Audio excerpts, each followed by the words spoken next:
పేరు గుమ్మా మాంక. నేను నియోజకవర్గ మహిళా ఇన్ఛార్జ్ని. ఈరోజు చింతాల వెంకటరావు సార్ గారు ఒక మీడియా సమావేశం పెట్టడం జరిగింది. దానిలో పొదలకూరు కళ్యాణ్ అనేవారు టీఆర్ఎస్ అభ్యర్థి అని చెప్పారు.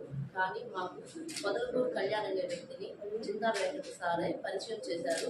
మమ్మల్ని పార్టీలోకి ఆయన ఆహ్వానించారు. మాకు పరిచయం చేసి ఈ టౌన్ ప్రెసిడెంట్ అతను మీ సహాయ సహకారాలు అందించాలని చెప్పారు. మేము అలాగే ఆయన సహాయ సహకారాలు అందించాము. ఈరోజు కళ్యాణ్ గారికి టికెట్ వచ్చింది.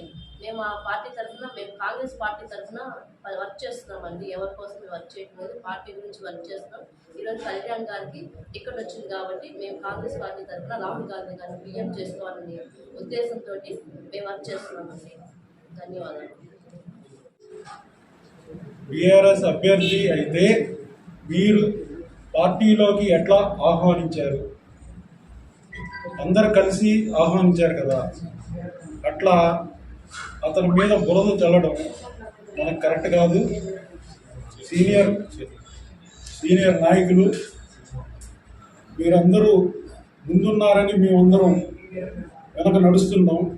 అలాగే హనుమంతు శెట్టి శ్రీనివాసులు గారు మీరు కూడా అలా వ్యాఖ్యలు చేయడం కరెక్ట్ కాదని వెంకట్రావు గారు ఈరోజు ఒక విలేకరుల ప్రెస్ మీట్ పెట్టి దాంట్లో అతను చేసిన అభ్యర్థిని విమర్శించడం జరిగినది.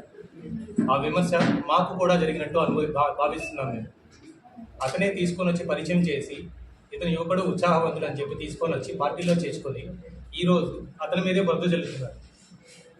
బీఆర్ఎస్ కూటమి అంటున్నాడు. బీఆర్ఎస్ కూటమి అనేది మీకు తెలిసిన రోజు మీరు తీసుకుని వచ్చి ఎట్లా పార్టీలో చేర్చుకున్నారు? అతను యువకుడు ఉత్సాహవంతుడని మీరే చెప్పారు. మేము సపోర్ట్ చేశాం మీ తరఫునే.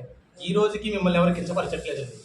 ఈ రోజు కూడా మీరు పార్టీలోకి వస్తే ఎమ్మెల్యేగా అతను రెడీగా ఉన్నారు, మండల అధ్యక్షులుగా మేము రెడీగా ఉన్నాం. మీకోసం వెయిట్ చేస్తూనే ఉన్నాం. మీరు ఇట్లా ప్రెస్ మీట్లు పెట్టి బొద్ద జల్లుతూ మమ్మల్ని కించపరిచి వాళ్ళని కించపరిచి ఉంచడం అసహ్యంగా ఉంది. కొంచెం అది చూసుకోండి.